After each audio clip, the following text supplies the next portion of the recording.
Las opiniones vertidas en el siguiente programa son responsabilidad exclusiva y total de quien las manifiesta. Gracias por escuchar sabersinfin.com Radio.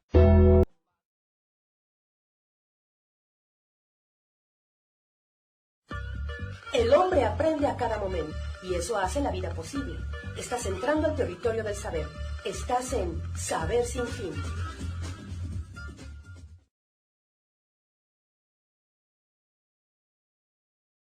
Hola, ¿qué tal? ¿Cómo están? Muy buen día. Estamos transmitiendo en vivo y en directo desde la ciudad de Puebla para todo el mundo. Suena ostentoso, pero es cierto, y es que lo estamos haciendo a través de la señal internacional de sabersinfin.com y corporacioninmanente.com.mx, presencia local en medios. Por supuesto que también lo estamos haciendo a través de 3 señales más. La Intensa, Cantares de México y A2 Radio, todos con terminación .com. Envío saludos a mi compañera Jocelyn Cuellar en los controles, haciendo malabares para estar aquí con usted. Un saludo, Jocelyn, sabemos que estás aquí siempre haciendo un esfuerzo adicional por estarnos cubriendo en este horario. A usted que nos está sintonizando y está esperando el tema que le anunciamos que hoy vamos a abordar, pues ya estamos aquí puestísimos.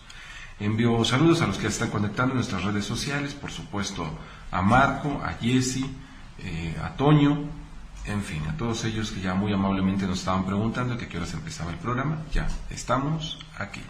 Un saludo muy especial a la familia Smith, quien amablemente siempre nos hace llegar sus sugerencias, sus observaciones y sus peticiones. Fíjate que la familia Smith me ha pedido desde hace mucho tiempo, y doy los buenos días a nuestro invitado, José Gabriel Ávila Rivera, el tema de ovnis. OVNIs, objetos voladores no identificados. Así es que si tú sabes de alguien que pueda abordarnos este tema con seriedad, pues ya te compartimos la inquietud de la familia Smith. Sí, ¿cómo no? Planteado el asunto. Entonces, iniciamos con el tema de hoy. Mire, le doy una breve introducción al respecto. Estoy entrando a Wikipedia y tengo frente a mi pantalla un tema que dice asfixia erótica. La asfixia erótica, también llamada hiposigfilia o hipofixiofilia, es una manera de obtener satisfacción sexual a través de la disminución de la respiración durante la masturbación. Consiste en impedir la respiración de la pareja o la propia, ya sea mediante la obstrucción de las vías respiratorias, cubriendo la cabeza con elementos plásticos o de látex, o recurriendo a la semi-estrangulación. Se trata de una práctica sexual peligrosa que ha llegado a ser causa de muerte. Cuando lo practica una persona sola, se denomina asfixia autoerótica.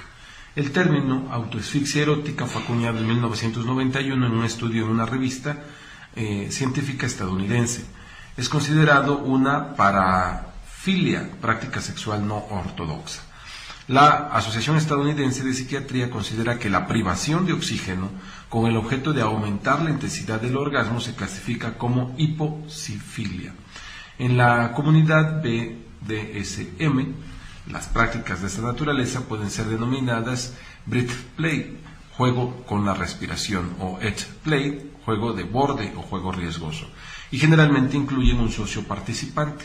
Al igual que otras prácticas sexuales de riesgo, el compañero amplía los límites de lo seguro, sensato y consensuado.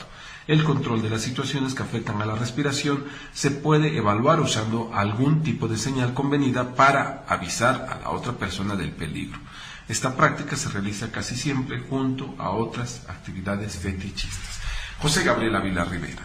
Dejamos este tema durante esta semana para reflexionar, para pensar, para comentar, para cuestionarse, en fin. ¿Con qué te topaste? Bueno, en primer lugar, hay muchas referencias bíblicas, y no tomo la Biblia desde un punto de vista religioso, sino como un punto de referencia a cuestiones de índole cultural que han existido a lo largo de la humanidad. Y, por ejemplo, en el Levítico se habla, por ejemplo, del incesto, de la homosexualidad, de la zoofilia, como prácticas que son criticables desde un punto de vista sexual. También después en el Deuteronomio se hace referencia al transvestismo y en Corintios también. Lo mismo si vemos en Pablo, se habla de fornicarios, de idólatras, de adúlteros, de sodomitas. O sea que a lo largo de toda la historia de la humanidad se han dado prácticas que, como lo dicen ahí, pues no son ortodoxas, o sea, no siguen un patrón de conducta que uno pudiese considerar normal. Pero si bien en su momento se habían considerado patológicas, en la actualidad se han modificado los términos porque en la actualidad se ha visto que no necesariamente es el que un individuo que tenga estas prácticas sea particularmente patológico. O sea, en la medida en la que una persona pueda llevar a cabo sus actividades cotidianas y no lesiona a los demás, entonces no hablamos de alguien que sea estrictamente patológico.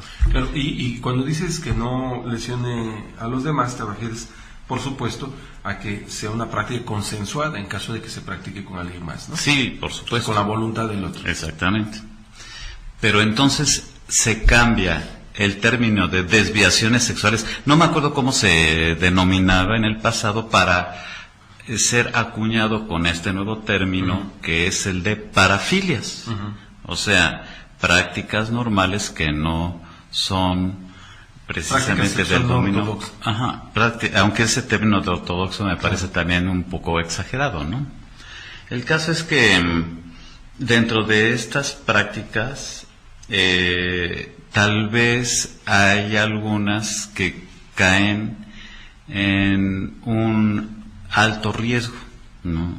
Y esta práctica de autoasfixia erótica no es nueva, es una práctica que se había dado, por ejemplo, en el Oriente, son prácticas orientales.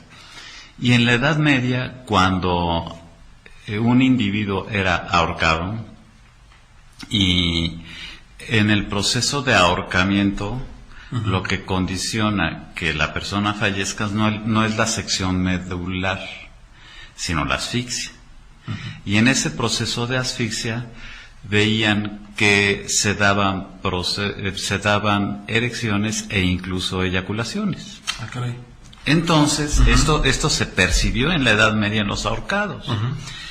Y esto condicionó que desde la misma Edad Media comenzaran a hacer prácticas de índole sexual induciéndose asfixia, como un acto meramente de curiosidad, ¿no? Que no está tan bien documentado, ¿no? Ahora, esto dio a que en 1886 un médico forense que se llamó Richard von Krafft-Ebing fue el primero que haya planteado alteraciones sexuales. A ver, ahí si me lo permites, quiero ir haciendo una serie de pausas. Fisiológicamente, o sea, tú como médico, ¿cómo estableces esta relación entre asfixia y erección, eyaculación y demás? Bueno, por principio de cuentas, hay muchas investigaciones que se han hecho con personas que sufren periodos de disminución de riego a nivel cerebral. Esto se denomina hipoxia. Por ejemplo, en astronautas que eran sometidos a altos niveles de gravedad, por el hecho de que los tenían que preparar para subir cohetes a altas velocidades, implicaba por presión de gravedad, una disminución del riego sanguíneo a nivel cerebral.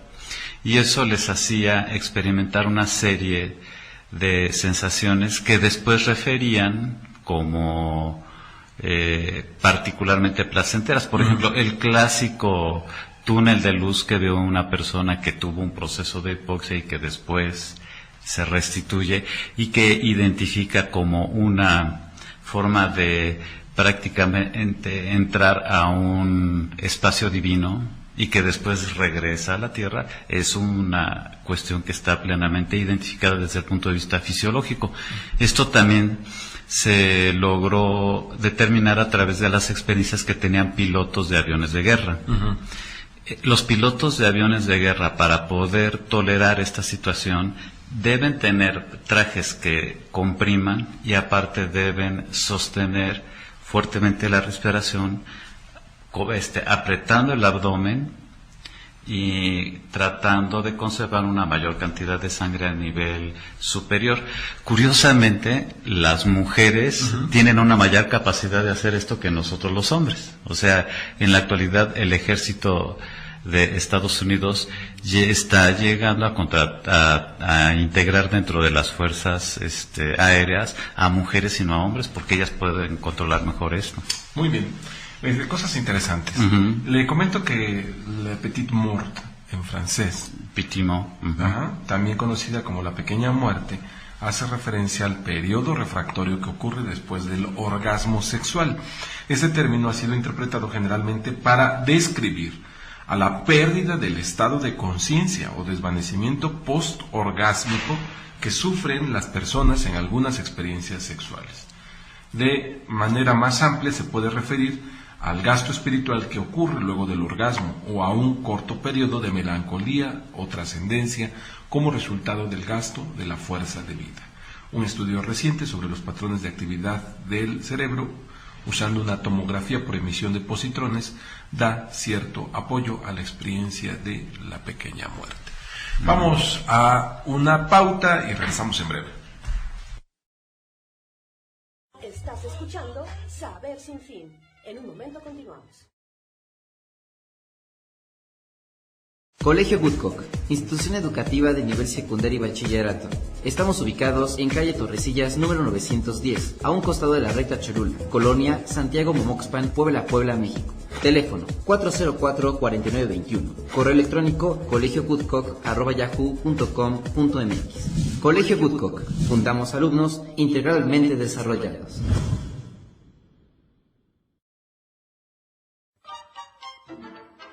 Porque el saber no tiene límites y la inteligencia no tiene fronteras. Estás escuchando Saber Sin Fin.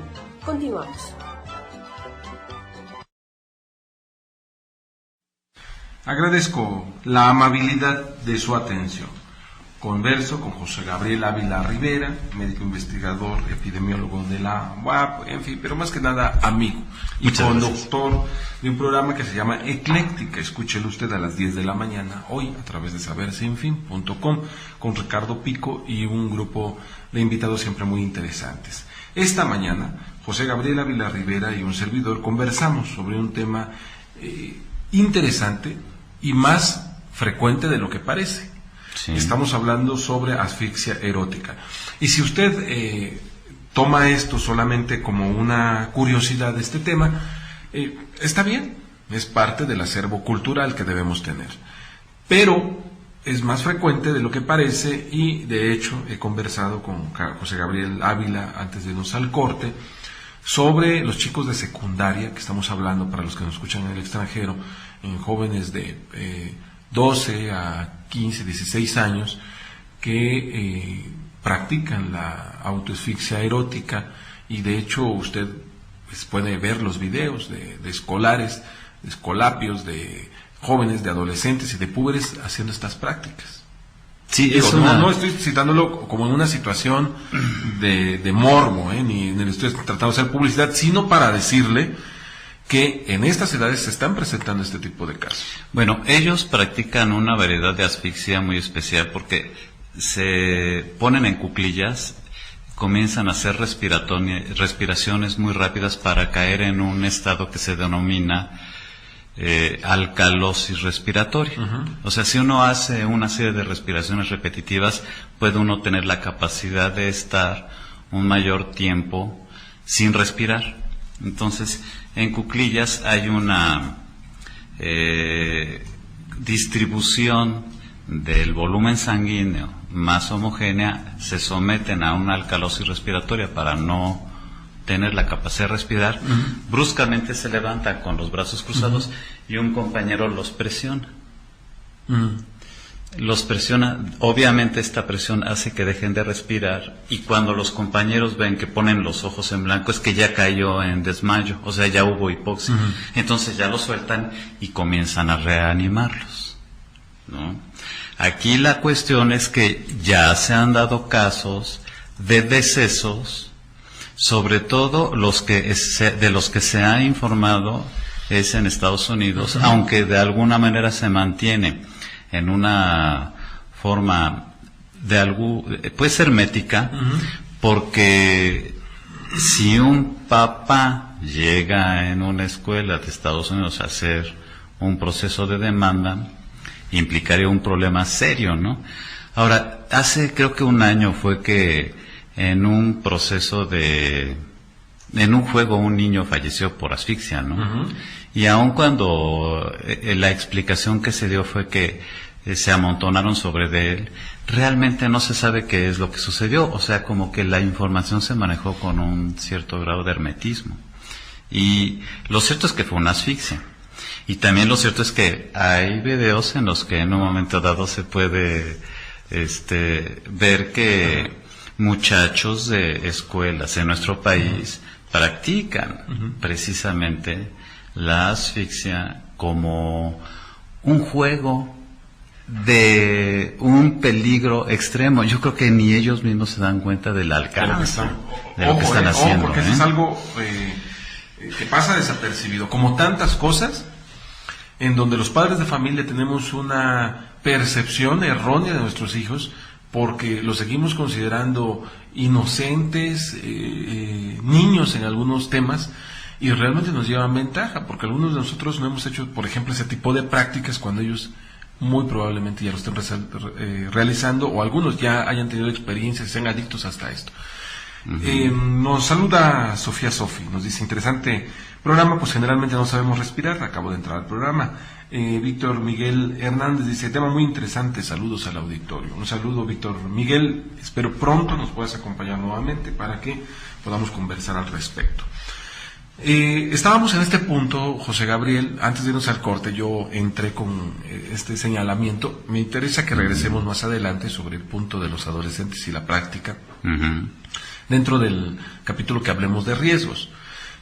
Pero nos decías que cuando ejecutaban a las personas, en ahorcamiento. En ahorcamiento, sí, por supuesto, en ahorcamiento, se vieron algunos casos en donde había eyaculaciones o erecciones. Bueno, erecciones y eyaculaciones.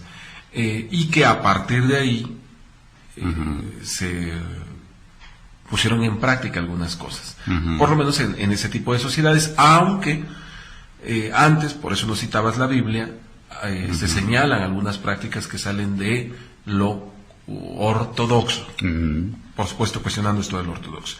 Pero nos llevaste a un punto, José Gabriel, donde nos decías: las mujeres tienen mayores capacidades en comparación con el hombre en el ámbito de lo respiratorio, y por ello la Fuerza Aérea Norteamericana ahora ha tratado de dar mayor apertura a la incorporación de mujeres en la Fuerza Aérea. José Gabriel, en esta práctica de erótica... Bueno, hablamos de la capacidad de las mujeres de poder tolerar mejor los procesos de hipoxia en aviones ultrasónicos, ¿no? O sea, no precisamente hablamos de que ellas tengan una mayor capacidad de tener asfixia autoerótica, ¿no? No, pero precisamente voy para allá. ¿Hay algún estudio diferenciado de hombres y mujeres en este tema de la autoasfixia o la asfixia erótica? No, no lo hay, porque es una práctica extremadamente peligrosa. No se puede, desde un punto de vista científico, someter a una persona a este tipo de prácticas, poniendo en riesgo su vida. Y eso es lo que hace que los conocimientos que se tengan acerca de la autoasfixia erótica, es que autoasfixia erótica es cuando uno se practica la asfixia. Y la asfixia erótica es cuando otra persona apoya el proceso de asfixia para poder, en un momento dado, inducirla, ¿no?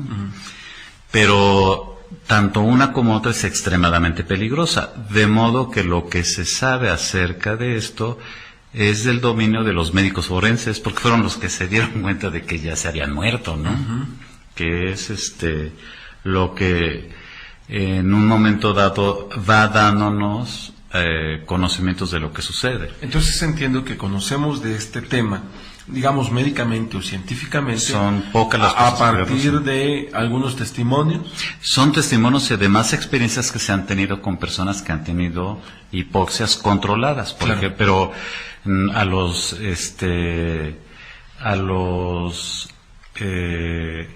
soldados, bueno, no sé si se les pueda denominar aeronautas, o sea, a los pilotos de guerra norteamericanos que en un momento dado someten altos procesos de gravedad que hacen caerlos en asfixia, en hipoxia cerebral, es en ellos donde en un momento dado se sabe de ciertas cuestiones que puede tener la asfixia. Y se aplican después a otros campos, pues. Esencialmente lo científico y además, por ejemplo, la generación de trajes espaciales y todas esas cosas que en un momento dado dan lugar a cuestiones de índole científica, pensando en función del espacio y de viajes a altas velocidades. Pero no se traslada eso a la experiencia sexual o a la búsqueda de cuestiones de índole sexual, simplemente porque no sería un negocio. O sea, si en un momento dado hubiese un manual de prácticas de autoasfixia segura, pues como no se podría patentar, pues difícilmente se divulgaría y eso tampoco. Vaya, los gringos son bastante perversos, y si hubieran visto ya algo comercial ya lo hubieran hecho, ¿no? Oye, José Gabriel, no hay un vínculo entre estas prácticas eróticas occidentales de la asfixia. Ahorita tú me corregirás esto de los occidentales, pero ese quiero vincularlo precisamente con otro campo, con las experiencias divinas, con las experiencias infligidas, por ejemplo, por algunos yogis, por algunos practicantes de la meditación, etcétera. Sí, por supuesto. Aunque aquí el provocarse la asfixia puede ser a través de una serie de aplicación de ciertos puntos en el cuello, aunque no sé cómo se llaman estas prácticas de es que les dicen artes marciales, pero no sé si sean precisamente, o sea, nosotros no los vemos como artes marciales, aunque sí lo es en el sentido de que al apretar ciertos puntos pueden hacer que una persona se desmaye, por ejemplo, ¿no? Es que mira, precisamente voy a ese punto.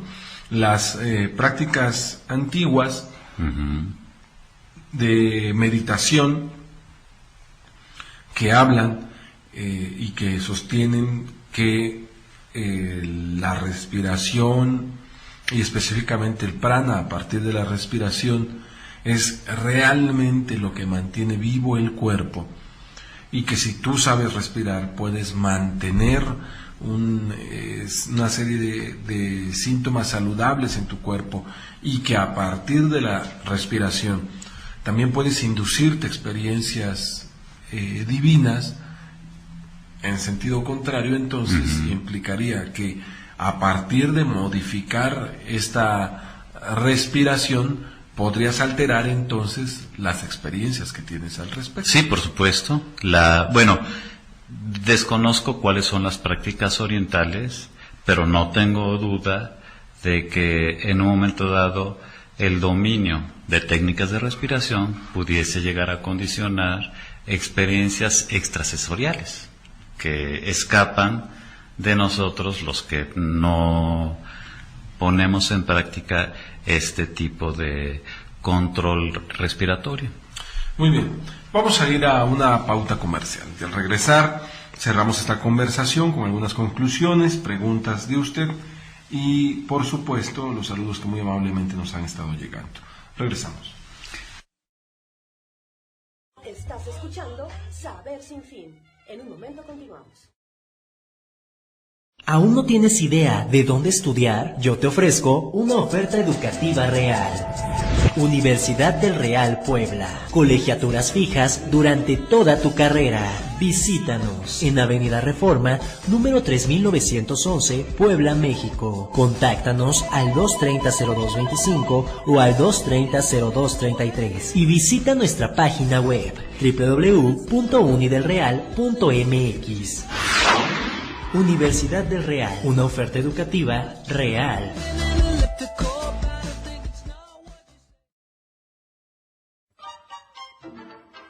Porque el saber no tiene límites y la inteligencia no tiene fronteras. Estás escuchando Saber Sin Fin. Continuamos. Converso con José Gabriel Ávila Rivera, hoy, esta mañana, sobre un tema que ha despertado una serie de comentarios muy interesantes. Estamos hablando sobre asfixia erótica. Le recuerdo parte de lo que leí al iniciar esta conversación. La asfixia erótica, también llamada hiposifilia o hipoficiofilia, es una manera de obtener satisfacción sexual a través de la disminución de la respiración durante la masturbación. Y en Wikipedia viene una lista de casos conocidos, bueno, o lo diré de otra manera, de casos muy conocidos. Bueno, un espacio pequeñito. El término es de hipoxia. Ajá, de baja, de poco. Hipoxifilia. Y yo aquí dice hipoficcio. Es hipoxifilia, el hipoxifilia. término. Hipoxifilia o hipoxiofilia. Hipoxifilia o hipoxiofilia. Entonces me lo repites, por favor. Hipoxifilia. O sea, si dividimos la palabra en dos, hipoxia es hipos es disminución, oxi es oxígeno, hipoxia es la disminución de oxígeno. Y filos es amor, o sea, es las prácticas amatorias a través de la disminución del oxígeno a nivel cerebral es hipoxifilia. Hipoxifilia. Bueno, le comparto algunos casos. El 4 de junio de 2009, el actor David Carradine, 1936-2009. ¿Usted recuerda esa serie de Kung Fu? Ajá, sí. Donde salía con su sombrero, y casi como vagabundo, con un palo y una bolsita. Bueno, David Carradine, el actor David Carradine, 1936-2009, fue hallado muerto en su habitación del hotel en Bangkok, Tailandia, con signos de haber practicado la... corrijo ahora que está mal escrito aquí, entonces hipoxifilia. La hipoxifilia. Ese fue un caso conocidísimo. El 20 de diciembre del año 2011, el subsecretario de Comercio Exterior de Argentina, Iván Hein, 1977-2011, falleció ahorcado en una habitación de hotel en Montevideo, Uruguay, durante una convención de presidentes. Interesante. En el año 2007, el día 28 de marzo, el New York Times presentó la historia de un adolescente que sufrió un ataque cardíaco y pasó 3 días en estado de coma después de ahorcarse a solas. Meses después, tras su recuperación, se dedicó a hacer presentaciones en escuelas para hablar contra este juego peligroso. En el año 2004, el 19 de agosto, Christian Hitchens, joven neonazi británico del partido Frente Nacional.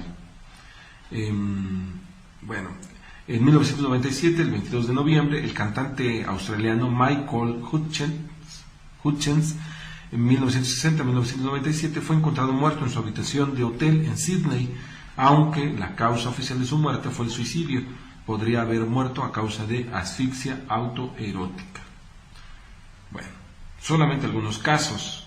Sharon Lopatka, el 16 de octubre de 1996, fue asfixiada hasta morir por un hombre que había localizado a través de un mensaje de internet donde pedía un hombre que tuviera la fuerza suficiente para asfixiar hasta morir mientras realizaba el acto sexual.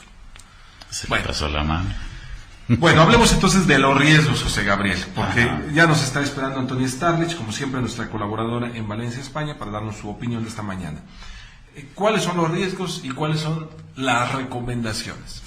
Mi recomendación es no practicarlo, porque a menos que se tenga todo un equipo de la NASA para poder tener un control de lo que está sucediendo fisiológicamente. Dos investigadores, Crook y Bauer, en 1999 dieron un informe de 1,000 casos anuales de fallecimientos por la práctica de asfixia autoerótica, lo que nos habla de una magnitud impresionante en países donde sí se dan informes que son válidos, pero en nuestro país no. O sea, aquí prácticamente la única institución que tiene documentados los casos de estos fallecimientos es la CEMEFO, ¿no? Es el Servicio Médico Forense. Entonces, no sabemos realmente qué es lo que pasa. De modo que el hacer una divulgación de esto y sobre todo explicar a los muchachos que estas prácticas son extraordinariamente peligrosas y además muy fáciles de llevar a cabo, pues hacen que debamos establecer medidas preventivas a través de la información para que no incurran en este tipo de actividades que muy probablemente puedan estar causando a la larga más muertes de las que nos imaginamos. Muy bien, pues hasta aquí momentáneamente dejamos el tema, José Gabriel. Momentáneamente, porque hay cosas muy, muy interesantes. Y si te parece, José Gabriel, salvo lo que diga nuestro estimado público, te propongo que en la próxima semana hablemos sobre esta labor que hicieron hombres como Leonardo da Vinci, personajes que se robaban los cadáveres para estudiar y conocer el funcionamiento del cuerpo humano y otras cosas más. Ah, sí, como no. Es un tema que te apasiona, interesantísimo, por supuesto. Bueno, a mí también. Yo soy un amante de los dibujos y de los planteamientos de Leonardo da Vinci. ¿Te parece que hablamos? Sí, como no. No, y Andrés Vesalio, ¿no? Bueno, pues ahí está entonces. Ópera Medicinal es un libro donde hizo una serie de dibujos impresionantes. ¿Te parece entonces que platicamos el eso? tema? Claro que sí.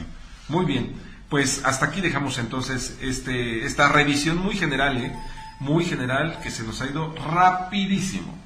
Bueno, estoy con Antonia Starlich, nuestra corresponsal hasta Valencia, España. Antonia, ¿qué tal? ¿Cómo estás? Muy buenas tardes. Hola, muy buenos días a todos los amigos de Valencia Fina. Toña Starlich, te comento algo y quiero tu opinión al respecto, salvo lo que tú tengas preparado. Ciencia para prosperidad de la Unión Europea. A los jefes de Estado o de gobierno de los países de la Unión Europea, a los presidentes de las instituciones de la Unión Europea. A menudo se dice que toda crisis también presenta una oportunidad.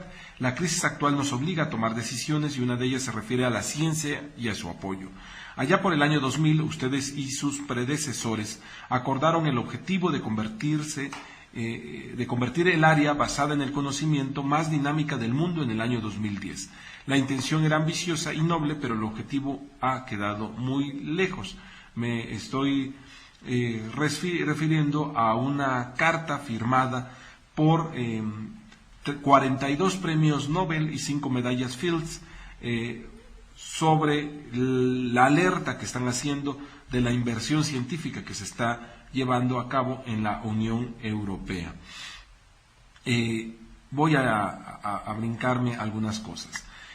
Dice, es fundamental que sigamos apoyando y más importante aún, inspirando la extraordinaria riqueza del potencial de investigación e innovación que existe en toda Europa.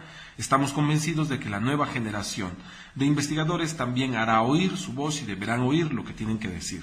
La pregunta que queremos plantearles a ustedes, jefes de Estado o de Gobierno y presidentes reunidos en Bruselas los días 23 de noviembre para discutir el presupuesto de la Unión Europea para el periodo 2014-2020 es simple.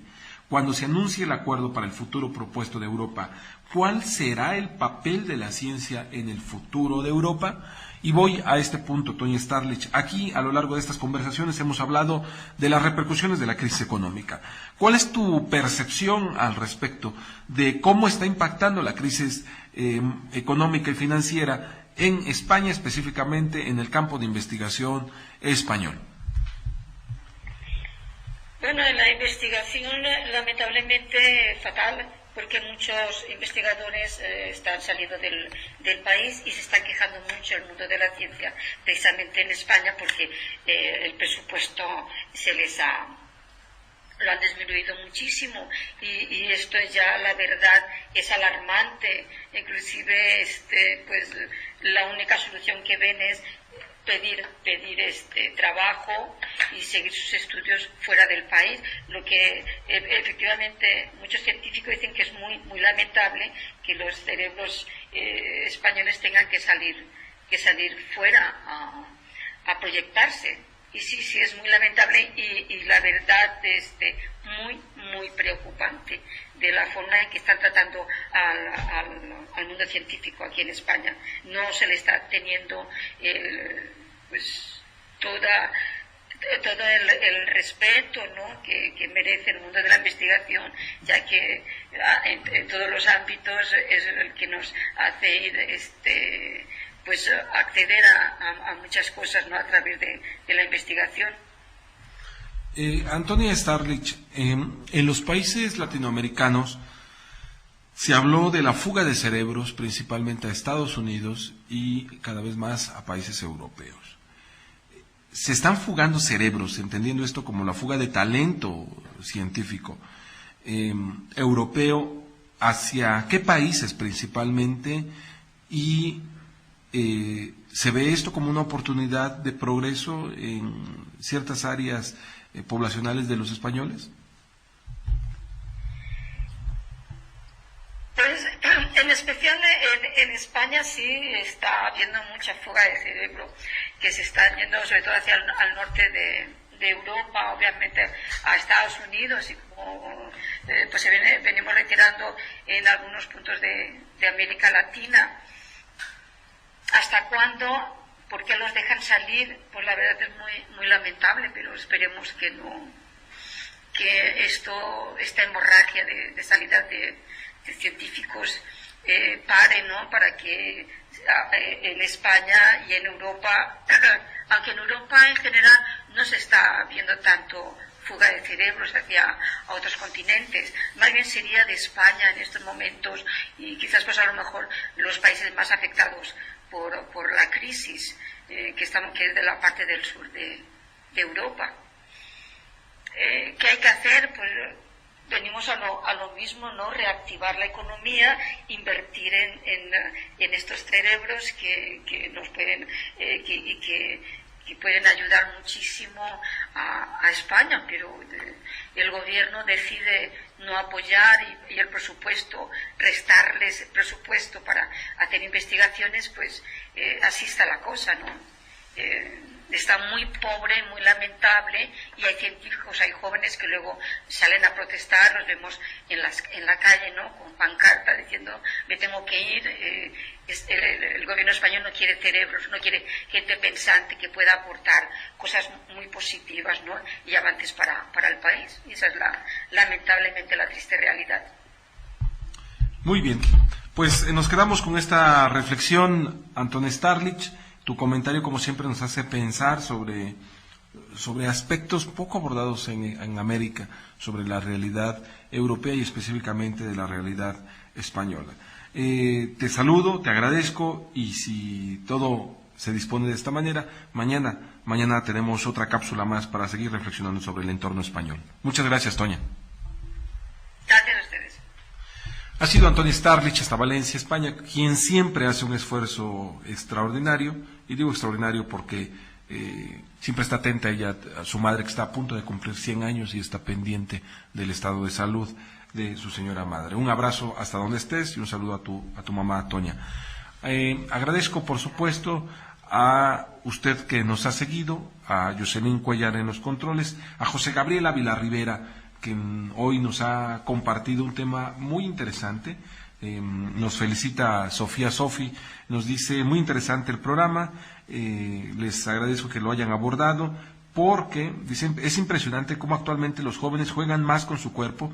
Creo que mucho tiene que ver la información en Internet, y como se comenta muchas veces, los padres no se enteran, y mucho tiene que ellos no están tanto tiempo en la red.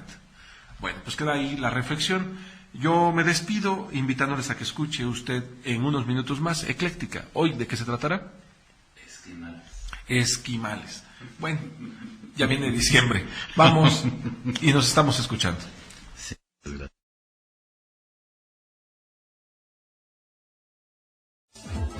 Aquí concluye nuestro programa de hoy y se inicia la búsqueda del siguiente. Te esperamos en la próxima emisión de Saber Sin Fin, a través de XHTV FM.